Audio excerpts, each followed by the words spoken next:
C'est l'une des rares bonnes nouvelles de cette semaine infernale pour Boris Johnson. La Haute Cour de justice à Londres rejette une demande d'annuler la suspension du Parlement, une décision polémique prise par le Premier ministre la semaine dernière. Mais cela n'entame pas la détermination de Gina Miller. La femme d'affaires, figure du mouvement anti-Brexit, compte désormais mener la bataille devant la Cour suprême.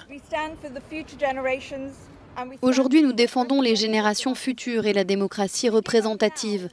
Abandonner dès maintenant serait un manquement à notre responsabilité. Nous devons protéger nos institutions.